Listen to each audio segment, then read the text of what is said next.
Have you figured out your niche? Are you helping adding value to other people's lives? Then you're in the right place.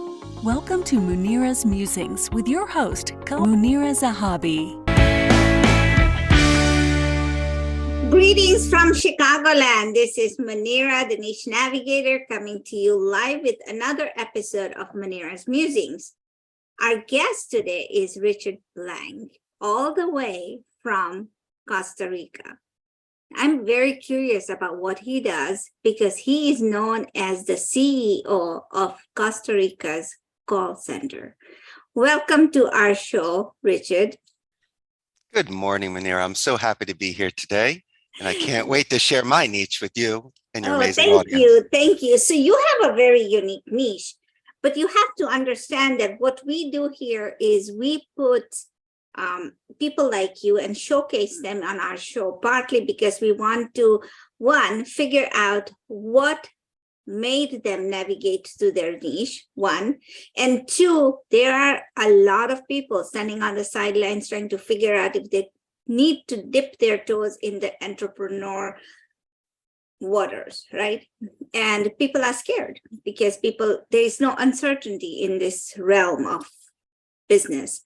So that's what we do, and we try to make people like you come over here and answer my questions, because then we know there's some secret, if there is a secret sauce that we all need to learn about. So without further ado, tell us a little bit about yourself. Yeah, wonderful.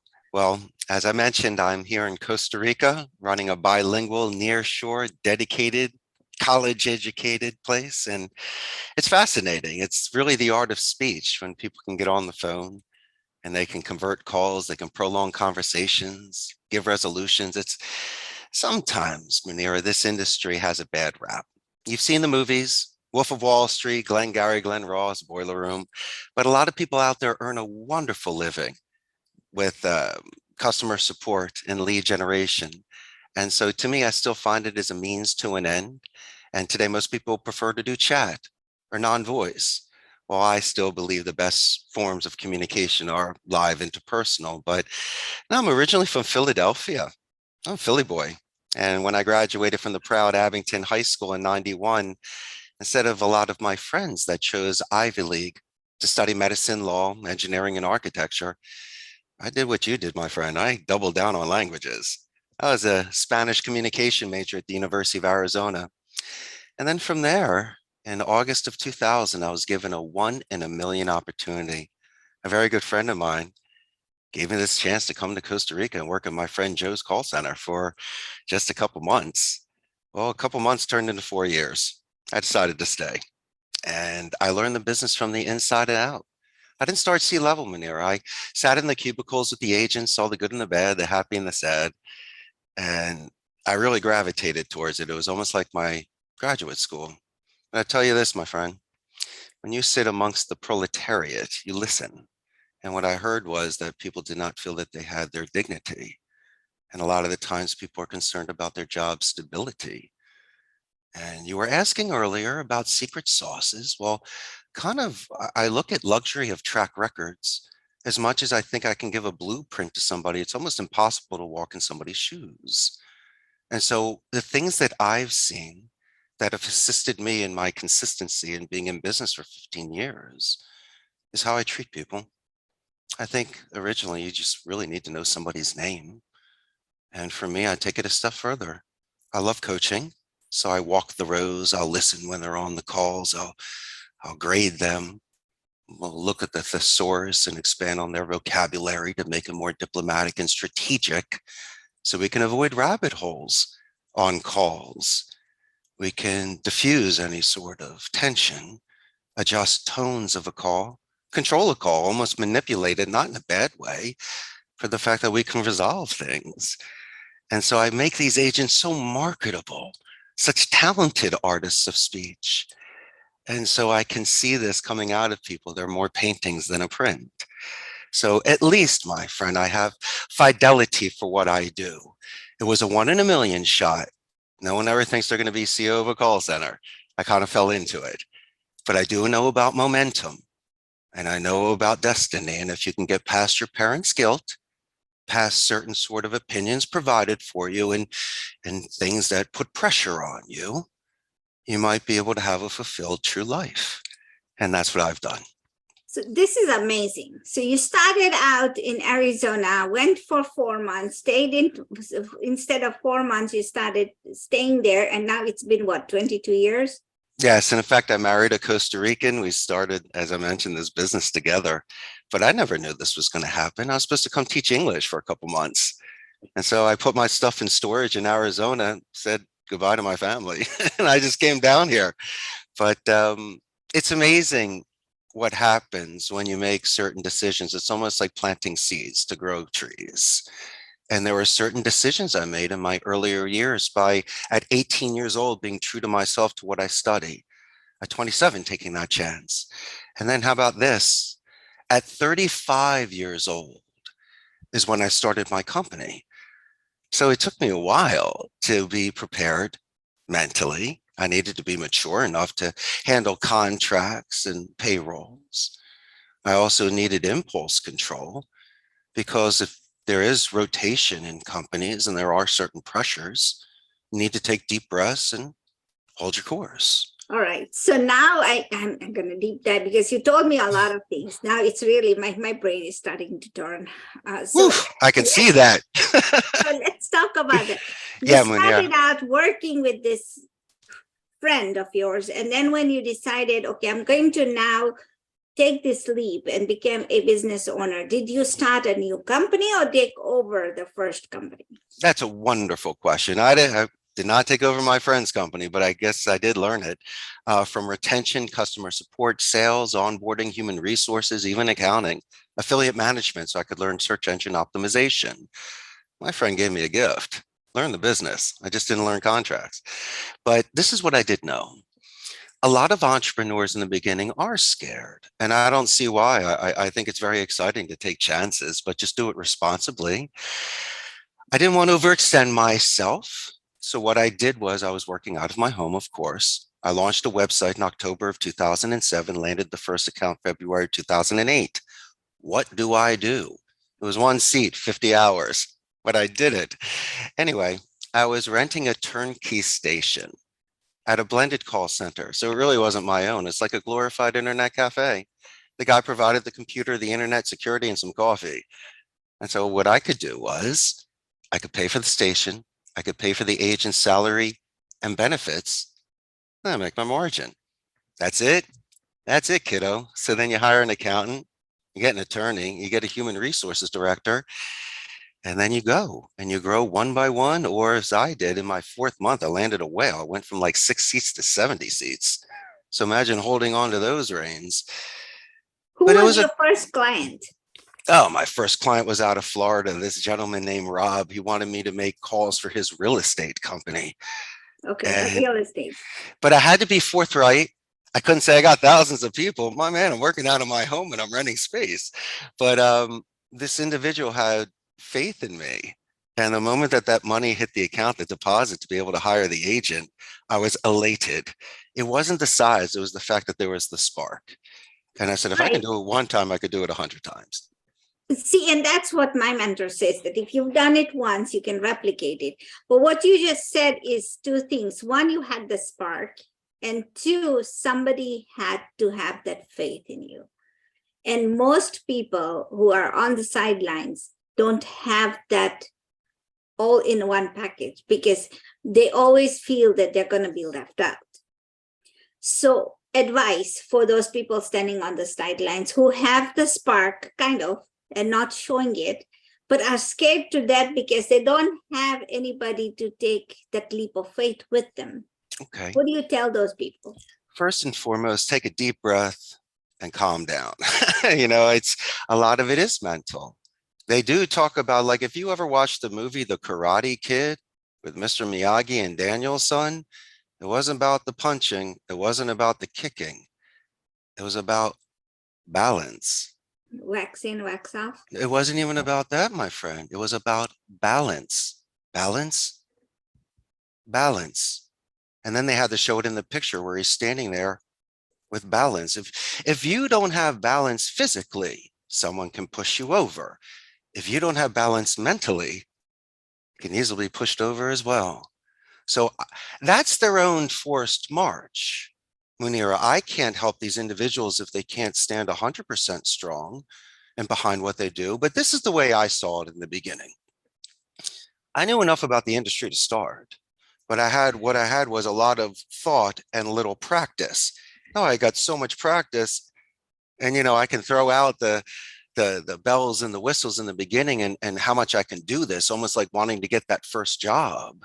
I had the experience in the industry. I just didn't have the experience as the owner. And so this guy knew I knew what I was talking about. I didn't have to really go for price initially. I go on merit. And so the way that I close accounts, Munir, is not by forced hands. Really, one of the greatest quotes I ever heard, which relaxed my mind when doing negotiation, was, from an educated point of view, make a decision. Where am I going with this? Well, if somebody calls me up and asks if we can take an account that speaks Chinese, I don't take it because A, I don't speak the language, so I can't oversee the calls, but B, the labor pool is a little bit smaller. It's something by default. From an educated point of view, I can't take it. We're not graveyards. I don't do 24/7. As much as you and I are having a great phone call, we want to work together, that one thing just X's out. And I can't match prices offshore in India and the Philippines. And so as much as we are dancing and as much as the conversation is flowing and we really want to work together, sometimes it just is one thing, that one spark plug that won't make the car go. And so I can't help it. I know that we're a perfect fit minus one thing. And so for me, if I can go 15 rounds, if I can literally explain everything I need to do, A to Z, 1 to 3, with my charm, they let me do my whole show. If by chance I don't get the account, I can live with myself on that. I got the full shot at it. And so I'm cool with that. And the clients are okay with that. And I believe that when I start, they ask me the first 10 questions, the contracts, how do you load up, this and that, this and that. And fine, I answer your questions so you can compare and contrast myself to other call centers. But you and I spoke earlier about character during chaos.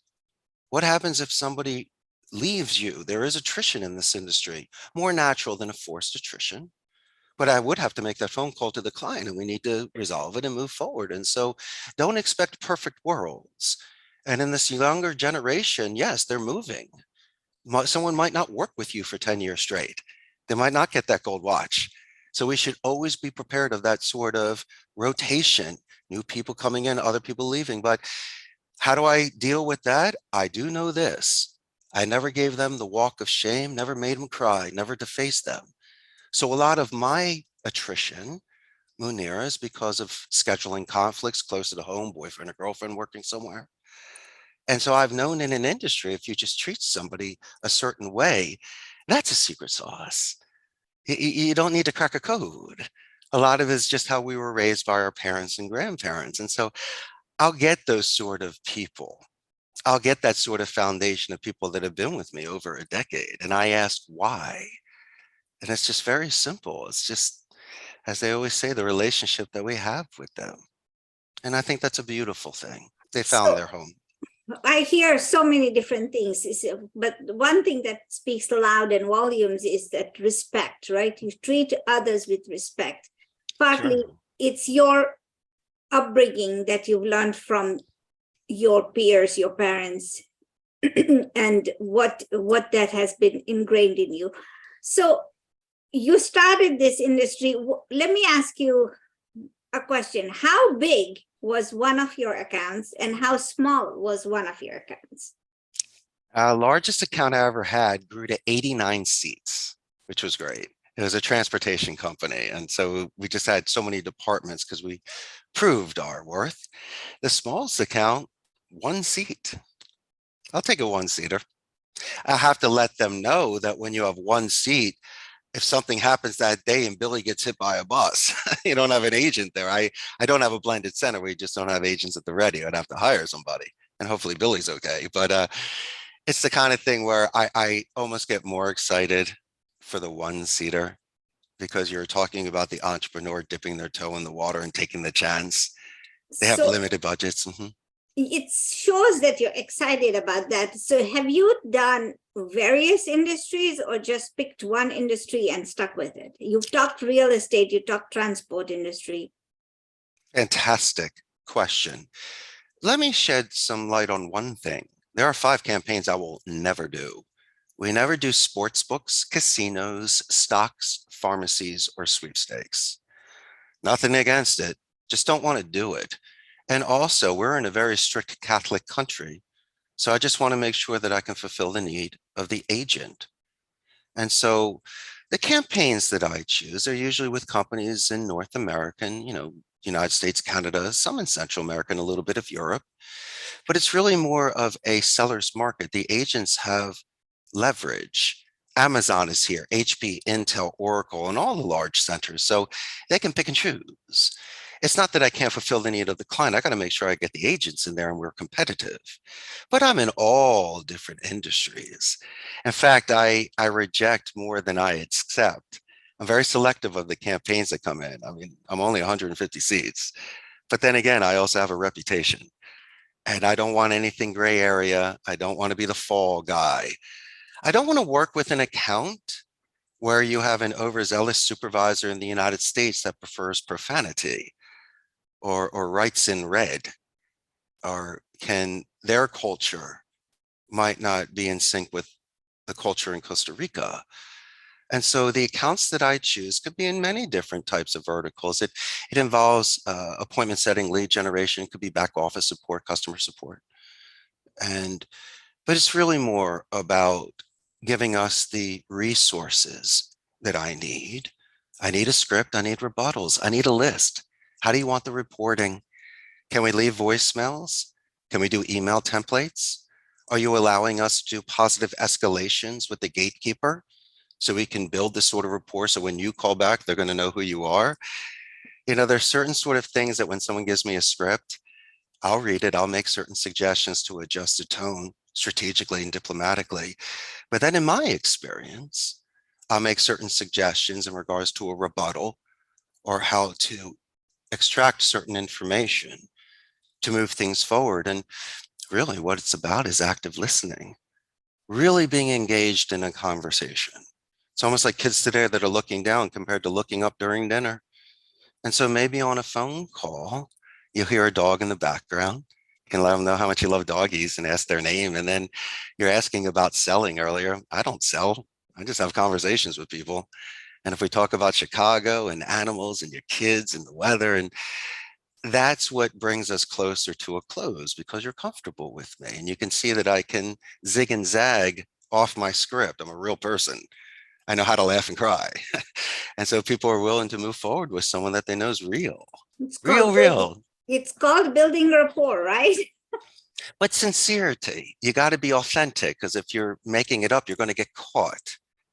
And if I want to really be friends with you, I really got to show an active interest in you and repeat what you've said and add to it and ask follow-up questions. Just don't say, oh, you have a dog, great, move forward. No. What's the doggy's name? What breed is it? That's cool. I can hear it barking in the background. Munira, you mind putting it outside for a minute?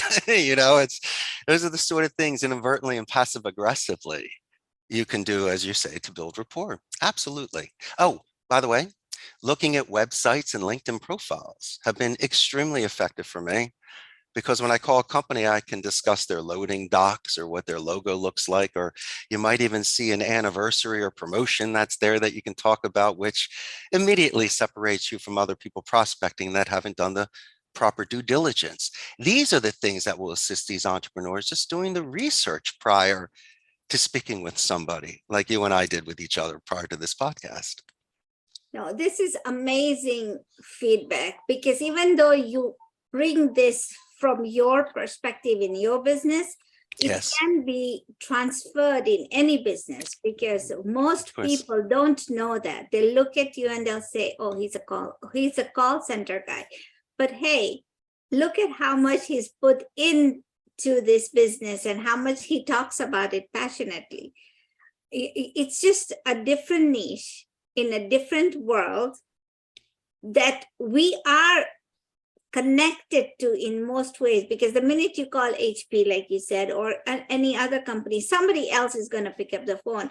and it's a call center. We know Right. this, but we are Mhm. never once far removed from it. We are always affected by it. And so, it's amazing. My one question to you now is, you talked about the big companies. You said HP is here, and Oracle is here, and all of the big companies are there. Now, Yes. these are ginormous companies. You are a 150 seat company. How do you stand in their shadow and make it? Oh, so easy. I have a gamification culture. hmm I collect classic pinball machines and retro arcade machines, jukeboxes and air hockey tables. So unlike your Amazons, HPs, and Oracles that have all the bells and whistles, and I'm so happy they're in Costa Rica, Jeff Bezos does not play pinball with his agents. I've personally trained over 10,000 people in over 2 decades. And so not saying that's better or worse, but in the call center Olympics, I have a couple golds. I can't rack it up. They crush me in regards to their deep pockets, the advertisements they do, the relationships they have with the government. And my goodness gracious. But I tell you what, I still am a prince in this country. I've done well. It's okay. I always don't need to be the largest. But if I can at least, as you say, make a mark for myself, then I've done well on my journey. There's only one Rolling Stones, but if I could be an NXS band, I think it's great. You should always just be happy at your level. If you can do 20 push-ups, be proud of that. Let me put it this way. This should have never happened. This was a 1 in a million shot. I'm a guest in a foreign country that started an industry which is highly competitive and was able to survive. How did I do it? Well, look at me now. I click my heels, I smile, and I'm gracious every day. And maybe by having that sort of energy and people seeing that sort of authenticity, they gravitate towards that. They know I got their back. Even during the tough times when we happen to lose accounts or downsize, people still stay. They still believe in me. And that's what life's about, my friend. When you turn 50 years old, like myself, you can look back at it. And of course, people have their regrets. But the one thing I know I did do is I held my course. And I think that's wicked.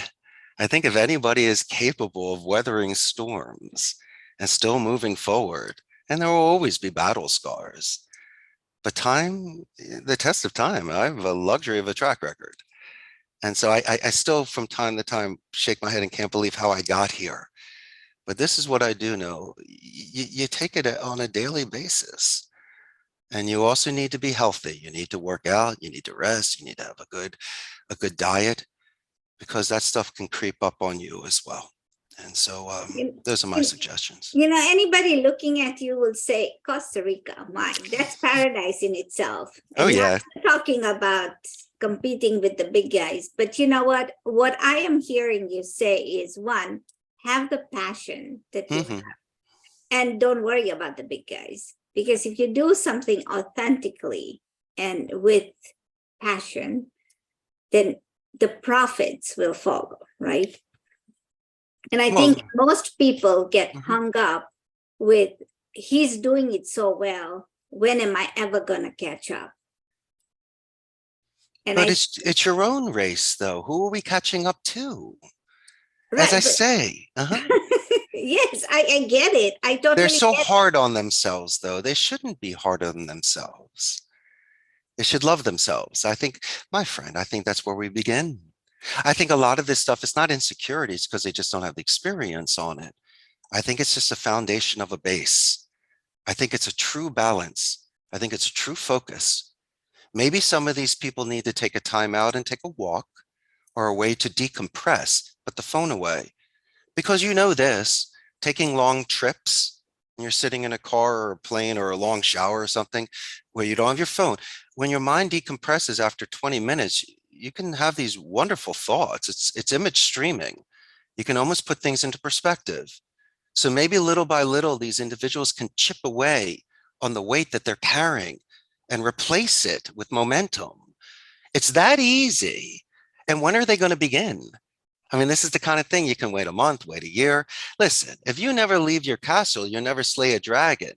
You don't do that. You don't save a princess, never become a prince. So they need to have that sort of vigor and grit to leave that castle.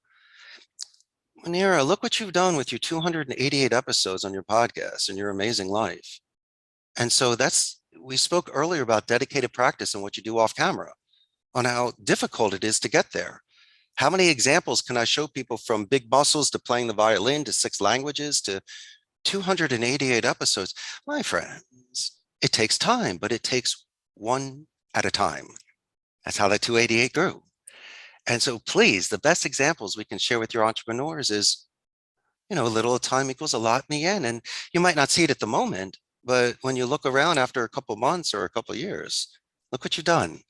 So I think that's an excellent way to change that head and to take off that weight and replace it with a Munira positive. Okay, wonderful. How do people find you, Richard? Yes, ma'am. Well, they can always buy a ticket and fly to Costa Rica and come visit me. We are north of Panama, south of Nicaragua. We're the only democratic society in Central America, and there's no standing army. 95% literacy rate because they put all their money back into education. We mentioned earlier the big boys, which HP, Intel, Oracle, and Amazon, but Sykes and Teleperformance, Concentrix, Convergys. Ooh, we all share the same labor pool.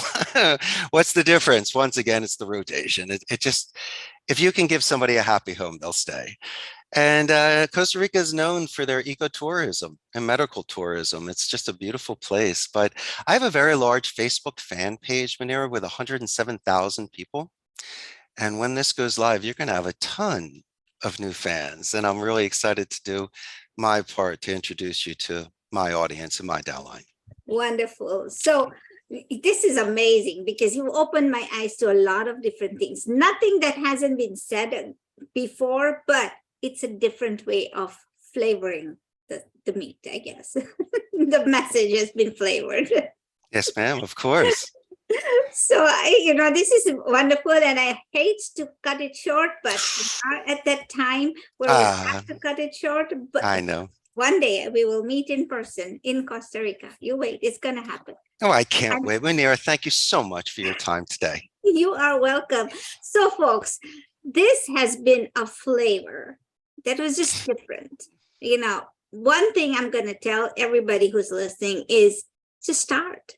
Wherever you are, just start. You are, like my mentor says, you are fully resourced. You've come with everything you need. Just have to figure out what you love to do and start it. And sometimes it's an opportunity given to us by a friend or a colleague or a parent. You never know what opportunity is staring straight at you. But what I want you to do is think about it, like Richard said, decompress and take it to the next level, because standing on the sidelines is not helping you. Until we meet again next week with another guest, I wish you the best, and I'll ask you to like, share, and subscribe to our channel, and get your friends on here because they need to hear this message. Have a good week. Bye. Thanks, Richard. Bye-bye now. Thank you for listening to this episode of Munira's Musings with your host, Munira Zahabi. If you enjoyed our show, please share and subscribe to this channel. And for more content, please join our Facebook group.